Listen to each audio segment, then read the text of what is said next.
Et on est de retour pour ce nouvel épisode des Pieds dans le plat. Aujourd'hui, je suis toujours avec mon acolyte Philippe Ligon. Comment ça va, Philippe? Mais ça va bien. Et toi, Lulu? Eh ben, écoute, moi, je me porte à merveille. On subit une météo dégueulasse. Et du coup, je suis hyper content. Oui, mais les pieds dans le plat sont intemporels. Ah oui, bah oui. Et bien sûr, on peut l'écouter en tout temps, en toute heure, hein, j'ai envie de dire. Est-ce qu'on peut faire une liste exhaustive de choses qu'on peut faire en écoutant les pieds dans le plat? Ben, mettre les pieds dans un plat, déjà. S'il n'est pas vous commun. Vous pouvez tout faire. Vous pouvez faire du vélo, vous pouvez faire de la moto, vous pouvez conduire, vous pouvez vous allonger, vous pouvez même faire des choses... vous verrez, il faut beaucoup de concentration pour rester à son affaire. Non, mais voilà, les pieds dans le plat, c'est du bonheur. Et puis, on est très heureux de vous retrouver pour ce nouveau podcast. Exactement. Aujourd'hui, on s'attaque à quelque chose de pas triste quand même. Je peux vous dire qu'on est un petit peu dans nos petits papiers aujourd'hui parce qu'on va attaquer un sujet qui est très, très, très particulier, qui est presque très rare. Vous pouvez même regarder sur Internet, il n'y a rien du tout. Et pourtant, ça nous entoure, ça fait partie de notre vie quotidienne. Il s'agit de quoi, Lulu?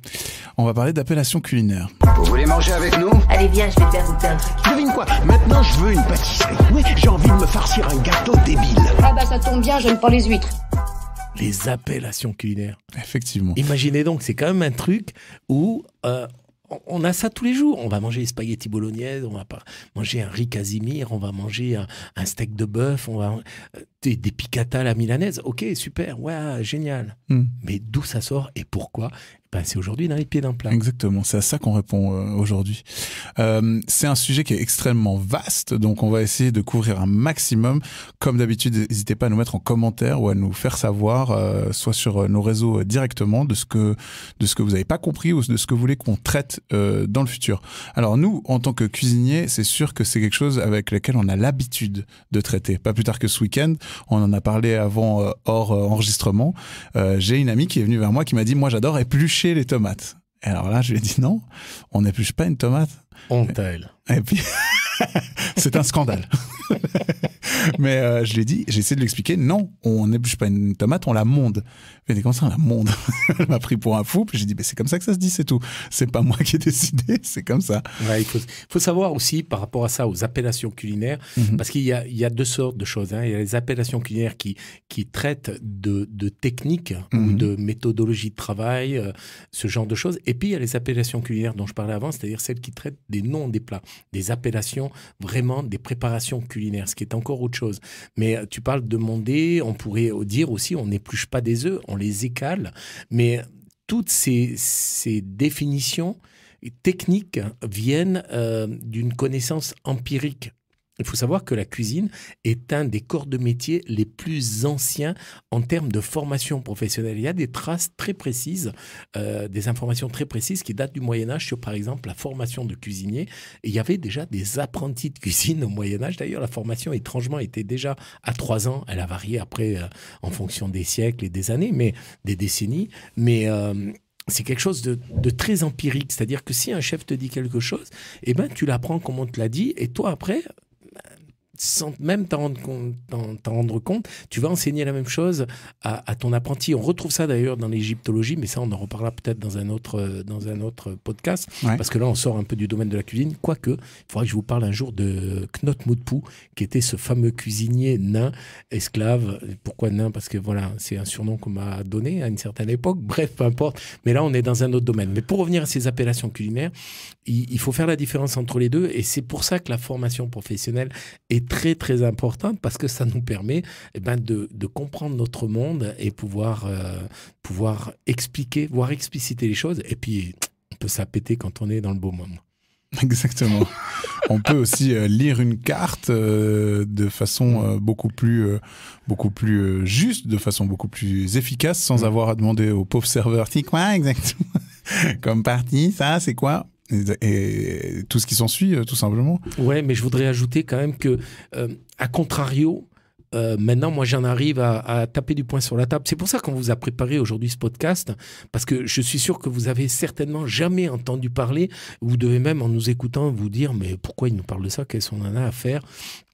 Mais maintenant, on est en train de rentrer dans l'absurde, on est en train de rentrer dans le grand n'importe quoi qui a toute sa valeur ajoutée, puisque Auguste Escoffier faisait aussi quelque part du show, à travers ça, on pourrait dire du grand n'importe quoi, en tout cas à l'époque ils en parlaient ainsi, mais il faut faire attention quand même à respecter ces appellations culinaires qui ont quand même, Lucas, je te le rappelle, pour fonction première, de renseigner le collaborateur. Alors, vous allez me dire, ouais, mais on s'en fout, on sait ce que c'est que, je sais pas, des piccata à la milanaise, peut-être. Mais en attendant, il faut aussi savoir, vous, professionnels qui peut-être nous écoutez aussi, que c'est dans la loi. Je prends l'exemple des piccata milanaises, justement. Si tu mets piccata milanaise, c'est obligé, c'est obligatoire, c'est la loi, que ce soit du veau. Vous pouvez faire des piccata milanaises avec du porc, mais vous devez mentionner piccata de porc. C'est très, très important. Et c'est là où il y a un flou artistique comme ça qui ne me dérange pas parce qu'il a toujours existé, mais qui est de plus en plus important et qui est de plus en plus, surtout le plus grave, de plus en plus banalisé. C'est-à-dire que maintenant, quand on dit attention, là, stop, on est en dehors des clous, les gens te disent ouais, mais on s'en fout. Non, on s'en fout pas. Il y a une loi qui est là. Et puis le principal, c'est le bien-être de notre consommateur. Et un client, c'est quelqu'un qui a le droit de savoir ce qu'il va avoir dans son assiette. Clairement. Par quoi est-ce que tu aimerais commencer, Philippe ? Alors, je vous propose de commencer par un exemple autre que piccata milanaise. Alors là, je vais choquer très certainement le 99, le 99% des gens qui nous écoutent, mais c'est la vérité. Spaghetti bolognaise, il n'y a pas de G à bolognaise. Scandale, même des chefs hyper diplômés, des chefs hyper qualifiés me disent mais non, c'est n'importe quoi. Mais non, c'est pas n'importe quoi. Il y a une orthographe, il y a des origines en termes d'appellation culinaire. Et spaghetti bolognaise, je suis désolé, il n'y a pas de G. Alors vous allez me dire ouais, mais j'étais sur Wikipédia, il y a un G. Non, il n'y a pas de G. Et pourquoi ? Parce que tout ça, c'est matière à relativité finalement. Mais il faut savoir que nous autres cuisiniers, on travaille avec des ouvrages de cuisine, on travaille avec des références. Et dans certains ouvrages, comme par exemple, je vais vous le montrer à l'antenne, parce que c'est l'ouvrage référence de mon chef de cuisine, mon maître professionnel, celui qui m'a formé depuis tout petit, c'est marqué à la page 36 que bolognaise, l'habitant de Bologne est un Bolonais et n'est pas un Bolognier. Donc voilà pourquoi spaghetti à la bolognaise, niaise, comment dirais-je, le mot niaise, en tout cas le son niaise, vient de la prononciation à l'italienne, bolognaise, mais c'est un N et ça n'est pas un GN. Ça, c'est le premier exemple. On pourrait en trouver toutes sortes. Il y a aussi des appellations comme je vais vous parler beaucoup de ces ouvrages. Là, je vous ai trouvé un ouvrage référence que tu as peut-être même connu quand tu as fait ta formation d'apprenti. Malheureusement, il est plus distribué à nos apprentis. C'est un livre quand même qui date du début du XXe siècle, qui s'appelle Le Gringoire Essonnier. C'est un ouvrage qui réfère plus de 1200 appellations culinaires. Et puis, c'est intéressant de savoir, alors là, vous m'excusez, mais à mon âge avancé, je vais mettre des besicles, comme on dit, mais on peut y découvrir qu'on a, je sais pas, moi, si je prends l'exemple, allez, on va aller s'amuser, on va aller s'amuser dans les poissons, par exemple, et ben, il faut savoir qu'un poisson judique, ce sont des filets de poisson pliés, pochés, qui sont servis au milieu d'une laitue braisée, autour de quenelles de poisson, naspées de sauce mornay. On sait tous qu'une sauce mornay, c'est une béchamel collée au jaune d'œuf, et glacée. Et ensuite, on va rajouter un cordon de glace de viande. Alors, pourquoi tous ces termes ? Parce que ces termes sont là pour renseigner le consommateur. C'est comme, je prends un autre exemple qui, moi, me fait dresser les poils sur les bras. Quand je vois ça dans les restaurants, et même ce qui me choque à nouveau chez des grands chefs de cuisine, c'est quand on met au menu entrecôte de bœuf.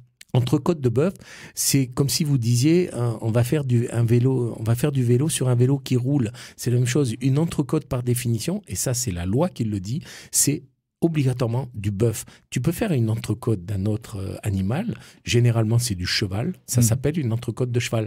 Mais si tu fais ce qu'on appellerait une entrecôte de bœuf, mais sur du porc, ça va s'appeler un steak. Si tu le fais sur du veau, ça va aussi s'appeler un steak. Et si tu le fais sur de l'agneau, c'est-à-dire dans le filet d'agneau, qui est le muscle extérieur du dos, ça va s'appeler un médaillon. Donc chaque appellation a sa fonction, a son rôle à jouer dans une définition culinaire pour renseigner le consommateur et surtout avoir une certaine cohérence. Parce que moi, personnellement, quand je vais dans un restaurant, alors je ne parle pas des fautes d'orthographe, puisque ça, c'est presque, ça pique les yeux, même maintenant, mais quand il y a des appellations culinaires, je me dis, oula, attention, il y a un problème. J'espère que le cuisinier sera meilleur que ce qui sait écrire ses menus. Ok. Ouais, moi, c'est un problème que j'ai trouvé récurrent en Suisse, en tout cas, et puis même à l'étranger, les fautes d'orthographe, les répétitions aussi. Comment on appelait ça? Je m'excuse, parce que mon apprentissage date maintenant de quelques années en arrière. Comment on appelle quand on a des répétitions dans un énoncé? Par exemple, si je dis un potage Crécy aux carottes, comment ça s'appelait déjà? Un pléonasme. Un pléonasme, voilà. Ok. Tu parles de Crécy. Ouais. Pourquoi Crécy? Il est arrivé un truc incroyable. Vous savez, depuis le Moyen-Âge, les plats ont l'appellation des ingrédients qu'ils contiennent. C'est-à-dire qu'on va faire, je sais pas moi, un steak de bœuf. Un steak de bœuf, là, il faut mentionner bœuf parce que ça peut être un steak de porc ou de veau, comme on l'a vu avant, mais au haricot ou à la tomate. Mais dès le 19e siècle, il y a des chefs de cuisine qui vont commencer à donner des appellations un peu plus élaborées, un peu plus raffinées, un peu plus élitistes peut-être, en hommage à leur corps de métier. C'est-à-dire qu'on va donner une appellation pour sacraliser un peu le plat qu'on a préparé et surtout pour le référencer, comme dans le Gringoire et Saunier, mais aussi pour rendre hommage à certaines personnes. Je prends l'exemple de Nelson Melba, qui était une cantatrice australienne qui vient manger chez Escoffier, Auguste Escoffier, plus personne ne le présente, et Auguste Escoffier fait un dessert à base de glace et de pêche et avec un sirop, et puis propose ainsi, il le nomme Pêche Melba, en hommage à la personnalité qu'il a servi. Ça flattait largement l'ego des personnalités qui étaient ainsi référencées, mais ça permet aussi de savoir de quoi on parle. C'est quelque chose avec lequel j'ai grandi aussi, étant à ton contact depuis tout petit aussi maintenant. Moi, j'ai l'habitude de ce genre de termes, du Barry, Saint-Germain, etc., qui sont des appellations pour désigner des produits, ou enfin une préparation à base de... ou par exemple Florentine à base d'épinards, tu me dis si je me trompe. Tout à fait. Mais maintenant, à l'heure actuelle, en 2023, est-ce que c'est vraiment des termes qu'on utilise encore? Alors on les utilise plus, mais tu parlais de Crécy, je ne vous ai pas dit d'où ça venait, parce qu'il fut une époque, au 19e siècle, dès la fin du 18e, début du 19e, les légumes commencent à devenir à la mode, on commence à se rendre compte que c'est une valeur ajoutée en termes de goût, en termes de saveur, en termes d'arôme, en termes de couleur aussi, puisque les couleurs ont toujours eu quand même une signification très importante en termes de symbolique dans la gastronomie. Et à Paris, on cultivait les carottes dans la région de Crécy. C'était autour de Paris, ça s'appelait Crécy. C'était une terre qui se prêtait très bien à la culture des carottes. Donc voilà pourquoi on a donné cette appellation, comme à Clamart. On connaît tous Clamart, et à Clamart, qu'est-ce qu'on y cultivait? Lucas, on va voir si tu te souviens un peu. Mais qu'est-ce que c'est qu'un potage Clamart ou une garniture Clamart? C'est des petits pois. Ah, des petits pois, moi j'aurais pensé, c'était pas Saint-Germain les petits pois? Alors Saint-Germain était aussi une région où on cultivait les petits pois, et il y avait aussi une autre région de Paris, toujours pareil, où la terre était très sablonneuse et qui favorisait Argenteuil, je ne sais pas si ça te rappelle. Oui, et les asperges. Les asperges, voilà. Donc ce sont un peu des sortes d'hommages qu'on donnait à ces plats. Alors, vous allez me dire, mais moi je m'en fous peut-être, mais non, on s'en fout pas. C'est intéressant de garder cette culture, c'est intéressant de garder ces appellations. Alors ceux qui n'en ont pas envie, ça me dérange pas, mais là où ça me dérange, c'est quand on va me servir une crème Argenteuil avec des petits pois, quand on va me servir une entrecôte de bœuf ou une entrecôte de... Là, l'autre jour, j'ai découvert un steak d'agneau. Je me suis dit, mais comment on peut faire un steak d'agneau et dans quoi? C'est pas possible. La seule partie qui s'y prêterait, ce serait le quasi d'agneau, qui est le sommet du gigot, mais c'est tellement petit que ce serait des mini-steaks. Donc voilà pourquoi il faut parfois, comme un petit peu avec ces pieds dans le plat, ce podcast qu'on vous propose, c'est notre petit coup de gueule d'Internet. Je crois que c'est important de temps en temps de remettre l'église au milieu du village. Bah oui, c'est important. Je pense qu'on se doit aussi de perdurer un peu aussi des coutumes qui sont là en place depuis des années et des années. Enfin, c'est pas pour rien. Je te disais qu'en 2023, c'était pas utilisé, mais il y a certainement encore des grandes maisons, Cheval Blanc, etc., pour ne citer qu'eux, qui utilisent encore des termes comme ça. Je pense chez Chevrier, entre autres, à mon avis, il doit encore utiliser des termes comme ça, même si au final ça se modernise et puis ça prend une autre tournure. Maintenant aussi, on a un peu cette cuisine moderne aussi avec des comment dire, j'allais dire des amateurs, mais il y a tellement de monde qui se révèle dans la cuisine, qui sont pas forcément cuisiniers de formation, je sais pas si tu vois ce que je veux dire, et qui commencent aussi à faire leur pain, à faire enfin, dans le sens où ils commencent à faire leur place dans l'industrie, et qui vont aussi peut-être jouer un peu de ça, et puis inventer des termes aussi maintenant, tu vois. Alors complètement, et puis je crois qu'on l'a vu malheureusement très peu avec la cuisine moléculaire. La cuisine moléculaire que je trouve super inventive, très créative, etc. Ouais. Malheureusement, au niveau des appellations, j'ai trouvé que c'était parfois un petit peu bredouillant. Sans manquer de respect à qui que ce soit, parce que ces chefs qui font de la cuisine moléculaire, j'ai plus grand respect, je trouve ça génial, c'est très, très chaud comme ça. Mais dans la cuisine végétarienne, voire végane, et pourquoi faire du faux gras? Ça n'a pas de sens. Pourquoi on ne trouve pas une autre appellation qui peut renvoyer comme référence au foie gras si on ne mange pas de foie gras? Pourquoi faire du fromage? Ça n'a pas de sens. Pourquoi on n'essaye pas de faire une galette? Je ne sais pas, ça se fait avec du pois chiche ou d'autres ingrédients. Il y a aussi énormément de créativité au niveau de la cuisine végane. J'ai eu l'occasion de découvrir ça pendant une année dans le cadre de mon travail, puisqu'on avait choisi comme thème le véganisme. J'ai appris beaucoup de choses, positives et négatives, mais j'ai toujours regretté un peu qu'on transforme ces appellations culinaires. Je me dis, ok, ouais, bon, on essaye de faire quelque chose qui ressemble, mais qui n'y est pas. Le but, je rappelle, le but de ces appellations culinaires, c'est de renseigner le client et de ne pas faire n'importe quoi. Je prends l'exemple de si, par exemple, vous voulez vous amuser une fois à vous achetez un rumsteak de bœuf. Donc, rumsteak, c'est obligatoirement du bœuf. Donc, rien que là, je viens de faire un pléonasme. Mais vous achetez du rumsteak et vous coupez une tranche qui, dans les appellations culinaires, s'appelle un steak. Si vous l'appelez entrecôte de bœuf, vous risquez et vous aurez une tromperie sur la marchandise. C'est pour ça qu'il faut faire très très attention de connaître ces morceaux, parce que moi, si je vais dans un restaurant et on me sert, je demande une entrecôte et je vois que je reçois une tranche de rumsteak, donc un steak, pour moi, il y a tromperie sur la marchandise puisque le prix n'est pas le même. À l'inverse, il n'y a pas de souci. Enfin, à l'inverse, comme par hasard, les gens se trompent moins. Et si on continue à propos des appellations culinaires, tu parlais de du Barry. Donc on sait tous, bien sûr, qu'une crème du Barry, c'est une crème à base de chou-fleur. Enfin, on sait tous. Je rigole quand je dis ça. Nous deux, on sait.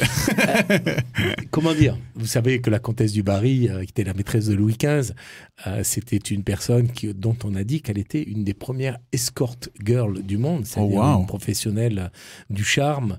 Et alors, pourquoi elle se faisait payer en potage? Alors non, elle se faisait pas payer en potage. Elle n'avait pas non plus des parties de son corps qui ressemblaient à des choux-fleurs. Mais il paraît que l'appellation vient du fait qu'une crème du Barry, c'est très blanc, c'est très nacré comme ça.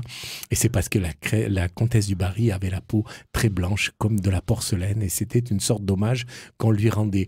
Donc je trouve joli, je veux dire, quand on donne ces appellations, quand on sait l'histoire de ces choses-là, et ça, c'est à la portée de tout le monde. Il suffit juste un petit peu de se renseigner et de découvrir, d'aller dans ces vieux grimoires, et pas que. Il y a aussi des sites peut-être qui proposent ce genre d'informations.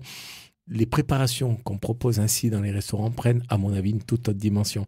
Moi, je ne peux pas manger une crème du Barry sans penser à la blancheur de la peau de la comtesse du Barry. Ah ben, ça peut exciter certains. Je sais pas.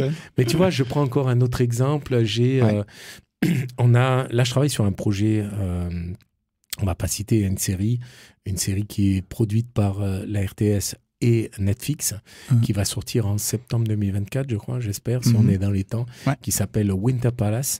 Et c'est une histoire qui ressemble assez étrangement à celle d'Escoffier et de Césaritz, d'ailleurs. Mais je ne vais pas vous dévoiler la trame, vous découvrirez tout ça, je l'espère. Et vous aurez peut-être une pensée pour moi, et surtout pour ces appellations culinaires. Parce qu'on a reçu dans le cahier des charges, donc moi je m'occupe de toute la partie cuisine, mais cuisine 19e siècle. Je ne suis pas là pour nourrir les acteurs, je suis là pour préparer tout ce qui est à l'antenne. En tant que consultant. Ouais. Voilà. Et puis réaliser les recettes et trouver les origines. Et puis, ils m'ont demandé une soupe maréchale. Donc, j'ai été dans mon petit Gringoire et Saunier. J'ai cherché aussi dans le guide culinaire d'Escoffier. Et donc, d'où l'importance d'aller chercher aux sources. Et j'ai trouvé comme information, donc au début, la personne avec qui je collaborais m'a dit « Oui, mais maréchal, ça réfère à un fromage suisse, donc ça doit être un potage à base de fromage », qui me semblait assez logique finalement. Mais en cherchant dans ces vieux grimoires, j'ai trouvé que la garniture maréchal, c'était de la crème fouettée, des asperges et des lamelles de truffe. Et je trouve que c'est assez génial finalement, parce que maintenant, je saurais ce que c'est que la garniture maréchal. Je trouve ça drôle parce que admettons, à cette époque-là, on demande au second qui est prépare moi une garniture maréchal et tout, et il fait tout. Et d'un coup, il se dit, je vais rajouter des oignons croustillants avec une nouvelle appellation. Nouvelle appellation, mais attention, Bah parce que oui. ce que tu dis paraît peut-être comme ça un peu foufou, mais il faut savoir qu'en plus, une garniture maréchale est différente si on parle d'une soupe, que si on parle d'un poisson ou d'une viande ou d'une garniture végétale. Donc, il y a encore tout ça dont il faut prendre compte finalement, parce que c'est très, très complexe et très intéressant. Mais je le rappelle, tout ça, c'est en vue de renseigner le consommateur. Donc, ne galvaudons pas ce genre d'appellation culinaire. Apprenons, pas à les apprivoiser, parce que ce serait peut-être un peu ambitieux, mais en tout cas, à les comprendre et à les aimer, parce qu'il y a beaucoup, beaucoup à apprendre avec ça, parce qu'on a un savoir-faire, je le répète, je l'ai dit au début de ce podcast, on a un savoir-faire empirique dans la cuisine, c'est-à-dire qu'on se passe ces informations de chef à sous-chef, etc. Et c'est bien d'avoir des livres de référence qui nous permettent de remettre l'église au milieu du village. Expression aussi, c'est très intéressant. À l'époque, j'ai fait un podcast pour la RTS qui s'appelait Une question sans réponse, et on a répondu à la question de d'où ça vient l'expression Et alors remettre l'église au milieu du village. Je me souviens plus du tout. Allez écouter l'épisode. Non, je te jure, de premier degré, je me souviens plus. On a traité de 4 expressions et on donne la réponse à la fin de l'épisode. Mais en tout cas, que ce soit dans la cuisine ou dans la vérité, dans le vrai monde de la vérité véritable, les appellations, c'est quelque chose de très fourni. Moi, j'ai une petite pensée. Je suis en train de passer en revue une liste d'appellations culinaires et d'appellations classiques, comme ils l'ont si bien dit. Et ça me fait beaucoup rire de me dire qu'il y a certainement beaucoup d'entre vous qui ont mangé ou acheté en barquette à chauffer au micro-ondes. Tu sais, c'est ce genre de barquette qu'on adore, nous.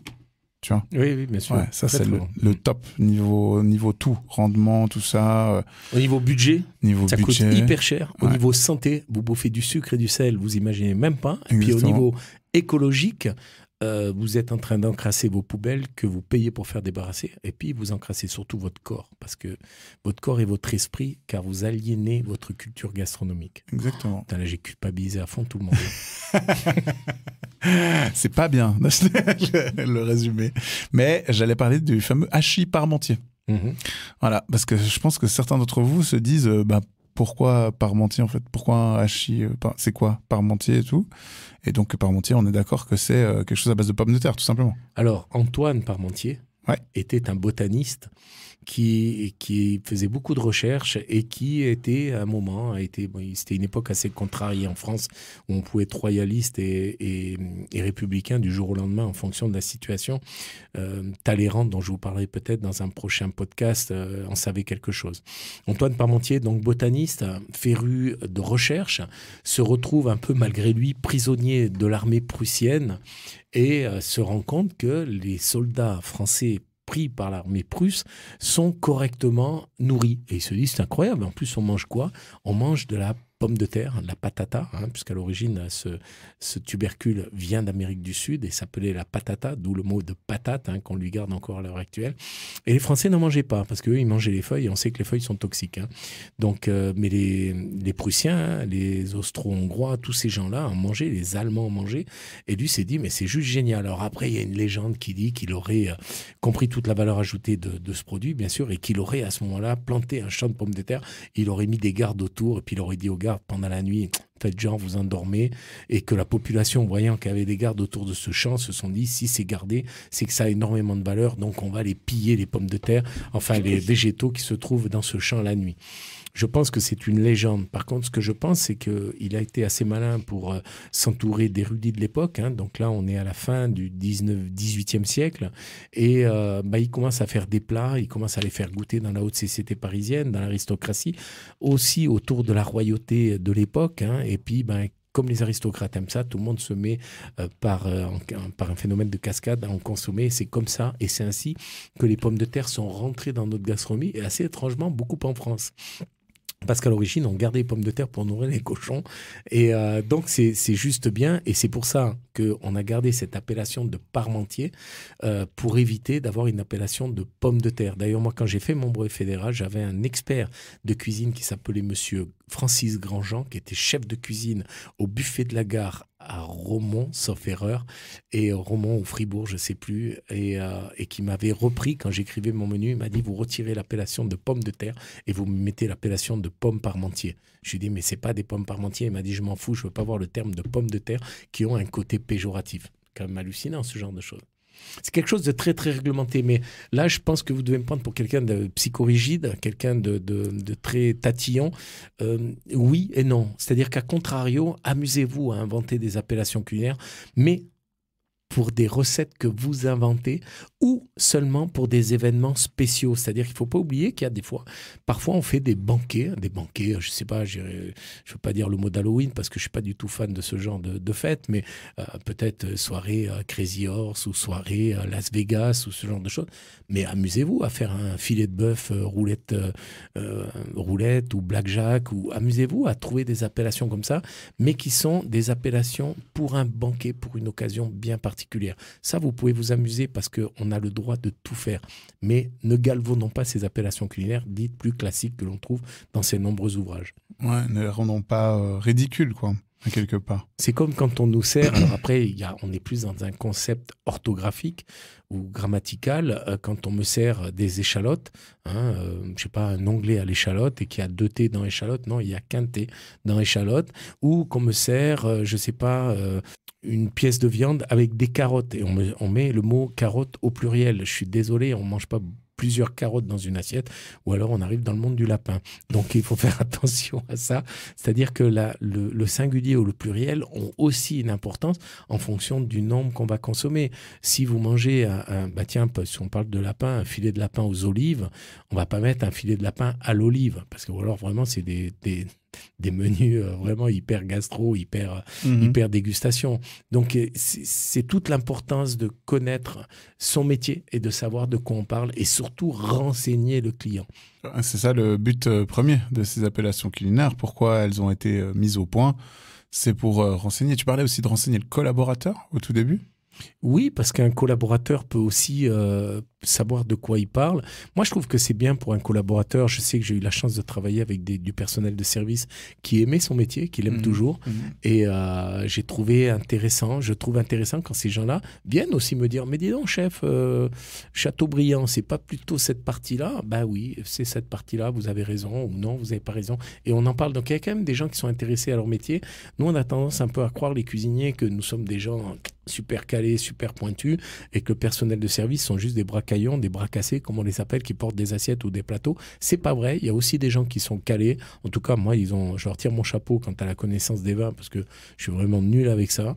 Et je trouve qu'il faut leur rendre hommage à ces gens-là. Et quand tu as des collaborateurs qui viennent et qui te posent la question, c'est génial. Alors moi, je travaille beaucoup dans la formation avec des apprentis. D'ailleurs, pour la petite information, j'arrive assez bien à travailler en français, indépendamment en anglais. Et j'ai fait une erreur. Ça m'est arrivé. Moi, Ligron, t'imagines, le gardien du temple. L'autre fois, je vois brocoli sur un menu et je ne sais pas pourquoi mon cerveau a switché. Je suis passé en anglais sans même m'en rendre compte. Et j'ai dit, mais brocoli, il y a 2 C à brocoli. Et puis, en fait, il y a un apprenti qui est à côté de moi. Il m'a dit, ouais, non, chef, brocoli, ça a qu'un C. Je me suis dit, mais il se prend pour qui, machin, là, il sait à qui il parle. Je me suis dit dans ma tête, bien sûr. Et en fait, il avait raison. Donc, hommage à toi, Axel, qui avait la bonne réponse. Je sais pas. Puis après, en y réfléchissant, je me dis, mais oui, il a raison, c'est qu'un C, c'est en anglais où il y a 2 C. Donc, faire aussi attention à ça. Et puisqu'on parle de l'anglais, j'aimerais aussi ajouter, vous le savez certainement que je suis un collectionneur de vieux grimoires, j'ai toute une belle collection à la maison, mais j'ai aussi une très belle collection de menus. Et il faut savoir que la plupart des menus dans le passé étaient écrits en français. D'ailleurs, si vous regardez le menu, j'ai une archive d'un menu du 14 avril 1912, sauf erreur, le soir du naufrage du Titanic, puisqu'il y a des gens qui sont partis avec le menu dans la poche et qui ont été sauvés, des naufragés donc. Et on voit qu'il y a beaucoup d'appellations. Je crois qu'il y a des eggs à l'argenteuil, donc des œufs à l'argenteuil, donc aux asperges. Et il est intéressant de voir qu'il n'y avait pas ce soir-là de salade d'iceberg ou d'île flottante. C'est nul, mon humour. Alors moi, j'ai trouvé ça drôle. Voilà. Mais tout ça pour dire que... C'est accessible, ça? On peut trouver le menu qu'il y avait sur le Titanic? Ah ouais, bien sûr. Il y avait un room service, tu crois? Ah, je sais pas s'il y avait un room service. Arrête, c'est horrible ce qui leur est arrivé à ce genre-là. Écoute, Edouard, tu m'envoies le club sandwich à la 12 et après, tu prends le canot de sauvetage. Mais servir ou mourir, c'était vraiment la devise à l'époque. Et puis, puisqu'on parle de ça, pourquoi? Parce que là, je vous ai lancé sur ces appellations qui sont très francophones et francophiles. Ouais. Pourquoi? Parce qu'il faut savoir que depuis très longtemps, depuis le grand siècle en fait, c'est-à-dire grand siècle, c'est la fin de la Renaissance, c'est la période qui est assez obscure en fait, qui est beaucoup plus obscure que le Moyen-Âge, qui est la période entre la Renaissance et le siècle des Lumières. Et cette période du grand siècle est une période où les aristocrates, les nobles et toutes les personnes qui voulaient aller, disons-le, un peu se la péter, parlaient en français. J'en ai pour exemple le tsar de Russie qui parlait mieux le français que le russe. Il y a même des aristocrates russes qui ne parlaient pas le russe. Si vous regardez la famille royale d'Angleterre, ils parlent tous un français sans aucun accent et parfaitement. D'ailleurs, je crois même que la devise de la famille des Windsor, c'est « Honi soit qui mal y pense » ou quelque chose comme ça. C'est une devise en français. Mais pourquoi? Parce que c'était la langue élitiste. C'est pour ça que c'est une langue complètement perchée. Moi, je travaille dans un cadre pas international, mais où je rencontre beaucoup de gens qui viennent de cultures différentes et je les plains de tout mon cœur, car apprendre une langue comme le français, c'est un vrai sacerdoce. C'est une langue qui est complètement illogique par moments. On dit une école, mais on dit ton école. Alors oui, c'est parce que phonétiquement, au niveau de l'oreille, c'est plus joli, etc. Mais il n'empêche que c'est quand même une utopie. C'est quand même un paradoxe total d'arriver à sophistiquer la langue comme ça, à ce point. Vous allez me dire quel rapport avec ces appellations culinaires. Vous avez vu que je passe par différentes étapes. C'est juste pour vous dire que on a pris l'habitude d'écrire les menus en français, même à l'international, surtout en cette période du 19e, parce que c'était une manière de se la péter quelque part. Et j'ai des exemples tellement nombreux. Il faut savoir que l'idole de l'époque, à la fin du 19e, début 20e siècle, c'était Auguste Escoffier. Et il fallait faire comme ces gens-là. Ces chefs de cuisine français ont eu cette intelligence et, j'ai envie de dire, cette sagesse d'écrire tous leurs textes, toutes leurs recettes, toutes leurs connaissances beaucoup plus rapidement que d'autres pays francophones. Et c'est pour ça qu'on a tendance à croire que la gastronomie française est beaucoup plus en avance. Oui, en tout cas, au niveau de cette directive-là, c'est-à-dire d'écrire les appellations culinaires, ils ont été beaucoup plus en avance que les autres. Toute la problématique autour des pommes frites, puisque j'ai eu la chance d'avoir été en Belgique, à Bruxelles, pour participer à une conférence où il y avait des historiens. Il y avait une historienne française et un historien belge, et l'idée, c'était c'est à savoir si la frite était française ou belge. Et moi, j'étais un peu le Suisse, même si je ne suis qu'un Suisse d'adoption, c'est-à-dire le neutre en tant qu'historien pour dire qui a raison et qui a tort. Et il fallait quand même reconnaître que les premières informations écrites parlant de la pomme frite, c'est la pomme Pont-Neuf. Et on sait tous que la pomme Pont-Neuf est en référence au Pont-Neuf à Paris. Donc, les premiers écrits viennent de France. Alors, j'ai trouvé une solution en disant que c'est comme avec les enfants, c'est pas le père biologique qui est le plus important, c'est celui qui nourrit l'enfant. Donc, j'ai essayé de m'en sortir comme je pouvais, parce que j'avais 200 frites côtes devant moi qui étaient prêts à me faire la peau si j'allais dire que la frite était française. Mais pour dire que toutes ces appellations sont très, très importantes. Pareil, on parle de pomme Pont-Neuf.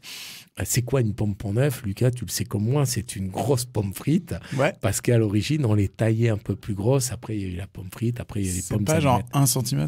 Ouais, peut-être même un petit peu plus gros, j'ai envie de dire. Parce qu'un centimètre, on est presque à la pomme frite.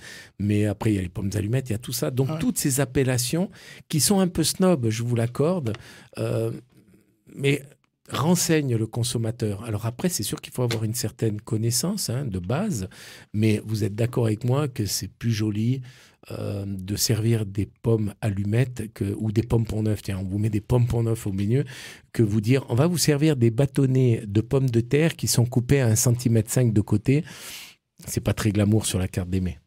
J'avoue, c'est pas très glamour. Où est-ce qu'on essaie d'emmener nos auditeurs avec cette histoire d'appellation culinaire? Est-ce qu'ils doivent commencer à utiliser un peu plus, à se familiariser avec ça, à se renseigner un peu et puis à parler un peu bourgeoisement comme ça? Oui, vous pouvez vous amuser, mais je suis pas sûr que ça passe. Tu m'en ferais une petite salade périgourdine avec tout ça. Mais t'oublies pas à l'intérieur les gésiers, non, c'est pas ça. Non, c'est une histoire d'exciter en vous une certaine curiosité. C'est-à-dire que l'idée, c'est de vous amuser, jamais culpabiliser les gens. Mais moi, ce que j'aimerais, suite à, si vous avez eu le courage de rester jusqu'à ce point du podcast à nous écouter, c'est que peut-être qu'après avoir écouté ce podcast, vous vous direz, ben tiens, ou la prochaine fois que vous vous retrouvez dans une situation assez alambiquée, c'est-à-dire de vous retrouver avec des termes qui sont absolument incohérents pour vous, vous dire, mais ça vient de quoi ce terme en fait, plutôt que dire bon, ben, j'en prends pas. Je trouve que c'est bien de réveiller un peu cette curiosité qui parfois est un peu endormie, un peu anesthésiée par cette tonne d'informations qui est pas toujours très très intéressante et qu'on reçoit 24 heures sur 24 quoi. C'est ça un peu le but de ce podcast, c'est de vous dire amusez-vous, allez chercher ces informations, renseignez-vous, c'est tellement intéressant. Et de savoir qui aurait fait ça et pourquoi. On retrouve ça d'ailleurs du reste avec une personne dont je voulais vous parler, qui s'appelle Pierre-François Lavarenne, qui est un chef de cuisine, sauf erreur, de la fin du 19e siècle, qui travaillait pour un noble à Paris qui s'appelait le marquis d'Uxelles et qui avait écrit de nombreux ouvrages, dont Le cuisinier français. Et je crois même qu'il l'a même appelé à un moment le cuisinier royal. Mais comme il y avait des révolutions et des réformes et des restaurations monarchiques, hein, pas des restaurations rapides, il devait changer les titres de leurs livres. Bref, Pierre-François Lavarenne a été un des premiers, je crois, un des précurseurs, bien avant Escoffier, à donner des appellations culinaires en fonction des hôtes qui recevaient et pour qui ils avaient créé la recette, mais aussi en fonction de l'origine du produit. Et c'est intéressant tout ça. Peut-être qu'un papé vaudois, on devrait l'appeler un papé iranien, sachant que le poireau vient de Perse. D'origine, tu dis. Là, j'ai touché à un symbole vaudois pour lequel il ne faut pas... C'est dangereux, mais en même temps, on mettrait pas les pieds dans le plat dans cette émission, ce serait pas drôle, tu vois. C'est un peu ça. T'as parlé du marquis d'Uxelles. Marquis d'Uxelles, ouais. Ouais, mais d'Uxelles, c'est aussi une appellation. Non. Alors, la Duxelles, bravo, je vois que ta formation a été fournie. La Duxelles, ben, c'est encore plus petit que la brunoise. Ouais. C'est quelque chose, on utilise ça, une Duxelles de champignons, par exemple, pour faire un filet de bœuf Wellington. Donc voilà, à nouveau, on va y revenir là-dessus, rappelle-moi Lucas. Hein. Mais là, c'est Duxelles, le marquis d'Uxelles, D'. Uxelles. Donc rien à voir, mais merci d'avoir remonté là-dessus. Un petit filet de bœuf Wellington, Lucas? Moi toujours. Ouais. Mais donc on sait ce que c'est. C'est un filet de bœuf qu'on va colorer, entier, cru, qu'on va colorer. Comme ça, on va lui donner une bonne croûte pour permettre une cuisson, comme on appelait avant, une cuisson par concentration. C'est-à-dire qu'on va empêcher au sucre aromatique et gustatif de sortir de la viande pendant la deuxième cuisson. Donc juste fermer les pores de la viande. Après, on va rajouter dessus du jus de truffe, de la duxelle de champignon, c'est-à-dire du champignon presque haché qu'on va faire sauter avec un peu de beurre. On pourrait rajouter un peu d'ail, mais moi je trouve que c'est dommage avec la truffe. On va rajouter ça sur le filet de bœuf. On peut rajouter encore d'autres garnitures et puis on va rouler ça dans une pâte feuilletée avec une jolie décoration et on va finir la cuisson au four avec une belle pâte feuilletée et on va obtenir en fait un filet de bœuf en croûte. Et Wellington, sauf erreur, je vous le fais de tête, je crois que c'était un général américain pendant la guerre de sécession. Nous n'avons pas de moyen de vérifier cette information. C'est tout de l'impro. Enfin, si, on l'a, mais moi, tu te souviens, je t'ai dit que j'avais un truc qui me tenait à cœur. On a plusieurs ouvrages, hein, bien sûr. Moi, je pense tout de suite au Poli, au livre du chef du Russell, évidemment. Mais le Poli technologie culinaire aussi nous ouvre pas mal de portes de ce côté-là. Et il existe un ouvrage, je ne sais pas si tu connais, qui s'appelle La cuillère d'argent, qui est un recueil spécialisé sur la cuisine italienne. Et il y a quelque chose qu'il faut vraiment qu'on discute et que là, je fais un message à toutes les pizzerias et tous les trattoria, restaurants italiens, tout ce que vous voulez. Mettez de l'ananas sur toutes les pizzas. Pas du tout. Pas du tout, mon Dieu. Sachez qu'un Italien meurt chaque fois que vous mangez une pizza à l'ananas. Chaque fois que vous mangez une pizza pizza dans le monde. C'est comme ça. Ce que je veux dire par là, c'est mettez-vous d'accord sur la définition de chaque pizza. Une capricciosa, c'est comme ça. Une marguerite, c'est comme ça. Une caprese, c'est comme ça. Mettons-nous d'accord, je vous en supplie. Parce que là, c'est plus possible, en fait. T'arrives dans n'importe quelle boîte, ça part en vrille, les appellations. Moi, j'ai vu des pizzas kebab. Ça va pour toi? Pizza kebab. Avec de la viande de kebab dessus. Et il y a de l'ananas ou pas? Non. Mais l'avantage, c'est très intéressant ce que tu dis. Et puis pour moi, la référence, c'est j'ai oublié le nom de ce restaurant, de cette pizzeria en Italie, à Naples, qui est juste incroyable. C'est une ancienne maman qui tenait ça. Chez Sarbino.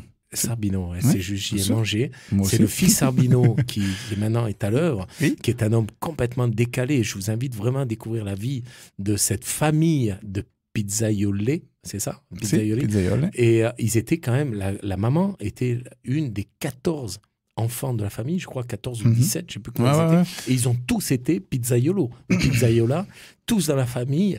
Et moi, j'aime beaucoup celui qui a maintenant la pizzeria, parce que c'est un homme qui transgresse un peu cette tendance qui me déplaît moyennement, qui me déplaît même beaucoup parfois en Italie, c'est-à-dire d'avoir peur de l'inconnu et d'interdire assez facilement à certains restaurants de servir à manger à des personnes de couleur. Et lui a dit, mais moi, je veux même donner...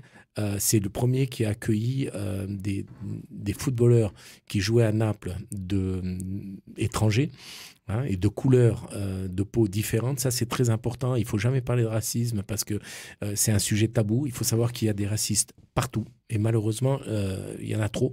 Et lui a eu ce courage de dire, moi, les footballeurs de couleur sont les bienvenus à mon établissement. Et là, je crois qu'il a eu son restaurant qui a brûlé un soir. Il ne sait pas ce qui s'est passé, certainement dû à un court-circuit à Naples et pendant la nuit. Et après, il a été plus loin. Au lieu d'avoir peur et se taire et se terrer dans une trappe, il a fait encore plus fort. Il a dit, maintenant, toutes ces personnes qui viennent de l'étranger, je vais leur apprendre à faire les meilleures pizzas du monde. Et je trouve que c'est bien, il faut provoquer. C'est peut-être un petit peu exagéré, mais voilà, peut-être que c'est cette pizzeria qui devrait servir de référence. Alors, je précise, peut-être qu'on l'a un peu assuré pendant notre présentation, donc c'est Gino et Toto Sorbillo. Sorbillo, on s'excuse, mais en tout cas, l'esprit était là. L'esprit oui, est-tu là? mais en tout cas, moi, j'y suis allé l'été passé, elle était toujours en activité, c'est toujours la même chose, vous ne pouvez pas réserver, vous arrivez devant. Alors, la légende dit que c'est une des premières pizzerias de Naples. Après, à savoir, vraiment, ils sont plusieurs à revendiquer ce titre dans la ville de Naples. Mais bon, en même temps, où manger de meilleures pizzas qu'à Naples? On va prendre de sales commentaires. Alors, mais pour revenir à ta question, oui, c'est très intéressant de dire qu'au niveau des pizzas, il y a du grand n'importe quoi. Mais par contre, l'avantage, c'est que très souvent, en tout cas, les rares fois où j'ai mangé des pizzas, je mange des pizzas, ça m'arrive encore, j'aime beaucoup. Il y a toujours la composition. Qui est souvent identique dans toutes les pizzas. Il n'y a que le nom qui change d'ailleurs. Mais c'est quand même intéressant de voir qu'il y a l'explication. Ce qu'on n'a pas, nous, et d'où l'intérêt de nos appellations culinaires dans la gastronomie francophone. J'aime pas dire la gastronomie française parce qu'il faut savoir cette gastronomie française, c'est construite aussi grâce à des chefs francophones qui n'étaient pas français. Je pense à Joseph Favre qui était un Valaisan. Je pense à François Vatel qui n'était pas cuisinier, qui était majordome, mais qui serait venu des Flandres, en tout cas de Belgique. Enfin, ouais, il y a toutes ces appellations culinaires qu'il faut apprendre à connaître. En tout cas, il ne faut pas, mais qu'il faut s'amuser à apprendre parce qu'on a toutes ces informations. Et dans les restaurants, quand on te met un filet de bœuf Wellington, on ne va pas te dire oui, alors n'oubliez pas qu'à l'intérieur, il y a du jus de truffe, du xel de champignons et ce genre de choses. Donc, c'est intéressant de savoir de quoi on parle. D'ailleurs, j'ai la réponse. Pour Wellington, en fait, il s'agissait d'un aristocrate britannique et célèbre chef de l'armée de coalition, Arthur Wellesley de Wellington. Et qui a combattu aux États-Unis ou pas? Alors, premier duc de Wellington en 1814, il est le vainqueur de la bataille de Waterloo en 1815 contre l'empereur Napoléon Ier. Donc je me suis trompé. Alors. Puis premier ministre du Royaume-Uni. Non, alors apparemment, il n'était pas aux États-Unis. Voilà, comme quoi. Mais comme quoi, on ne peut pas avoir la science infuse. Ça peut t'arriver de te tromper. Mais vous voyez, il ne faut jamais rien affirmer. C'est comme longtemps, j'ai cru que c'était dans une lettre de Madame de Sévigné qu'étaient référencés pour la première fois les petits pois de manière un peu, pas érotique, mais aphrodisiaque. Et en fait, en descendant il y a une semaine en arrière au château de Grignan, j'ai rencontré une conservatrice historique et qui m'a gentiment expliqué que ce n'était pas Madame de Sévigné, mais c'était Madame de Maintenon qui en parlait dans ses écrits. Donc comme quoi, il faut faire attention à ce qu'on avance, donc toujours prendre les choses au conditionnel. Merci pour l'information. Toujours contrôler sur Wikipédia. Pour notre plus grand bonheur. Non, mais écoute, c'est comme ça. Moi, je tiens à rajouter par rapport aux pizzas que dans un monde idéal, on commande une pizza marguerite et partout c'est la même chose. Voilà, c'est juste ça que j'essaie de placer en fait. On a même des chaînes de pizzeria maintenant qui font des pizzas sans mozzarella. Oui. Et il y a même des mozzarella industriels qui sont servis dans des pizzas qui n'ont pas de lait. Qui ne sont pas faites, alors en tout cas pas avec du lait de buffalo. Ça c'est sûr. Mais même pas avec du lait de vache. C'est carrément une préparation chimique qu'ils font à la cuisson, mais qui n'a rien à voir avec du fromage. Juste des arômes, bien sûr, d'origine naturelle ou voire synthétique. Ok. Et moi, j'aimerais conclure de mon côté, en tout cas, avec un dernier coup de gueule. La carbonara, il n'y a pas de crème là-dedans. Donc stop avec ça. Arrêtez d'appeler vos pâtes crème et lardon des carbonara, s'il vous plaît. Respectez. C'est le moitié italien qui parle, au moins t'as remarqué. Il est un peu sur les dents. Alors peut-être on pourrait vous expliquer comment sont faites les carbonara chez les Italiens, enfin, en tout cas chez ces gens qui voient la carbonara différente d'une préparation à base de crème. Eh ben, on fait suer des lardons, sans coloration. On rajoute les pâtes cuites à l'intérieur, un peu de jus de cuisson, et puis surtout, on met les œufs, un peu de fromage râpé, on mélange tout ça, et quand la préparation devient onctueuse, on la sert, c'est ça? Plus ou moins. Mais c'est pas des lardons. C'est pas des lardons? Ah non, bien sûr que non. Non, mais quoi alors? La base de la base, c'est donc du guanciale, qui est une sorte de pancetta. Oui, d'accord. Mais c'est pas ça. C'est pas ça. C'est du pecorino et c'est pas des œufs, c'est du jaune d'œuf. Attention, ça c'est la base. Et du poivre. Ça, à savoir que la gastronomie italienne, c'est une des plus belles du monde. On va pas se le mentir, mais c'est aussi une des plus simples. Toujours ces quelques éléments, pas plus. Donc dès que ça commence à se compliquer dans les explications de pizza et tout ça, moi aussi ça me dépasse, ce genre de choses. Donc voilà, c'est un coup de gueule parmi tant d'autres parce que c'est un truc où on a beaucoup de facilité à faire n'importe quoi, comme le jet de bolognaise qu'on vous a cité au tout début, tout simplement. Et c'est une des... Oui, vas-y, et puis en conclusion, je voudrais dire quand même qu'on sait tous que les spaghettis carbonara, c'est originaire d'Allemagne du Nord. Ça, c'est pour l'énerver un peu. Oui. C'est réussi. Alors, on va couper le podcast et puis se battre en duel. Non, mais je pense qu'on a pas mal couvert le sujet. Évidemment, si vous avez des questions, des réactions ou autres, n'hésitez pas à nous écrire un mail à noreply@lespieddansplat.